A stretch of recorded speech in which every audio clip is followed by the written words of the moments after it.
Face à vous, Emmanuel de Chypre, bonjour. Bonjour à tous. Raphaël Legendre, et on parle de cette initiative du gouvernement américain qui a inspiré jusqu'à Gabriel Attal en France. Aux États-Unis, des comptes d'investissement qu'on appelle déjà les comptes Trump vont être ouverts pour plusieurs millions de jeunes Américains, alimentés de fonds gouvernementaux, mais aussi de fonds privés. Michael Dell a déjà annoncé qu'il allait verser plus de 6 milliards de dollars sur ces comptes. Ça fait saliver Wall Street, peut-être que ça pourrait booster la natalité aussi. Enfin, en tout cas, pour vous, Emmanuel, c'est pas la bonne solution. Non mais alors, moi je comprends pourquoi cette proposition finalement se répand un peu partout, parce que si on cherche à classer les propositions les plus démagogiques, les plus spectaculaires et les plus inefficaces, là on est carrément sur le podium, voire on est sur la plus haute marche du podium. Comment vous pouvez, dans n'importe quel pays, même les États-Unis, même les modèles plus sociaux européens, comment vous pouvez espérer corriger 3 générations de dysfonctionnements sociaux avec un chèque de 250 €? Non mais franchement, ou de 250 $, c'est juste impossible. C'est quand même des problèmes excessivement complexes, des problèmes d'inégalité, des problèmes de mobilité sociale, de reproduction sociale. On a encore des études qui sont sorties aujourd'hui sur la France, là, qui montrent que, par exemple, sur les métiers les plus de l'élite, type profession libérale, avocat, médecin, etc., il n'y a que 1% des enfants issus de familles modestes qui peuvent accéder à cette élite. Et donc, c'est pas avec un chèque de 250 € ou de 250 $, encore une fois, que vous résoudrez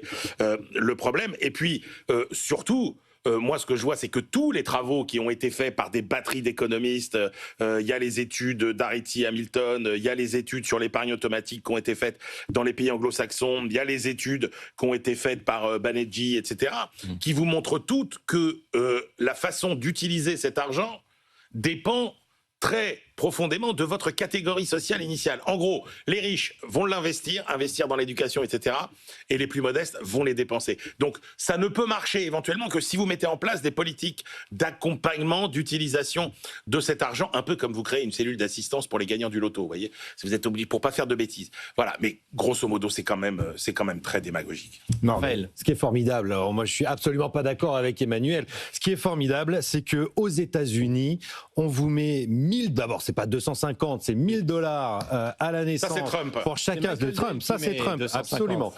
En France c'était 1000 € pour Gabriel Attal. On vous met 1000 $ à la naissance. Pourquoi ? Pour que vous puissiez les utiliser pour faire du business ensuite. C'est ce qu'a dit Michael Dell aussi, que ça fasse des petits exactement.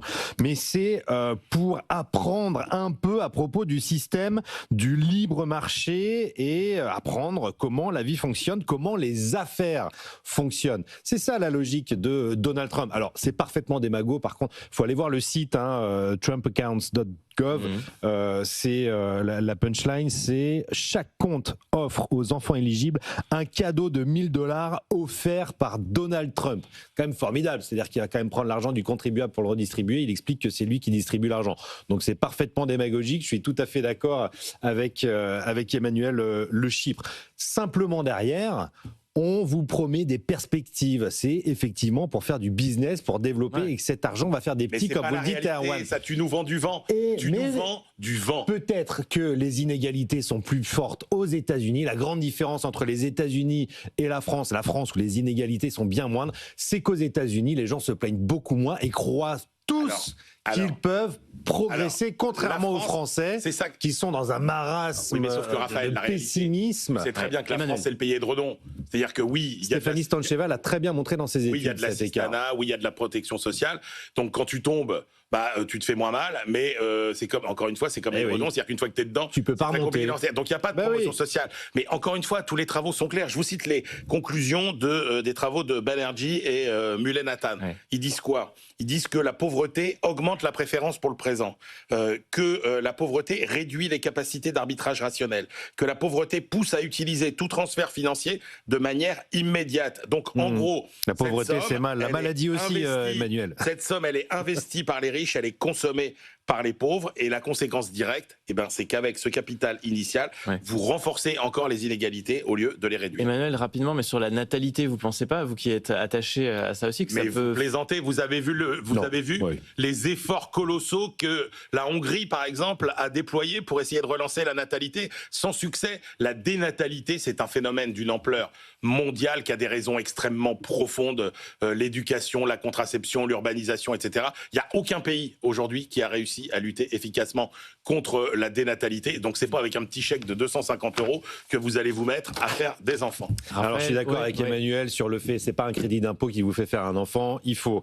des gardes d'enfants, il faut un logement accessible pour avoir une chambre supplémentaire et un accompagnement de la carrière des femmes qui ne doivent pas pâtir de leur grossesse. Ça c'est une évidence. Par contre, vous l'avez évoqué en début de débat, c'est que cette idée-là de Donald Trump a fait des petits, notamment auprès de Gabriel Attal, qui a proposé il y a pas longtemps, il y a 15 jours je crois, qui a fait la même proposition. On donne 1 000 € de départ à chaque petit Français, bloqués toute leur vie.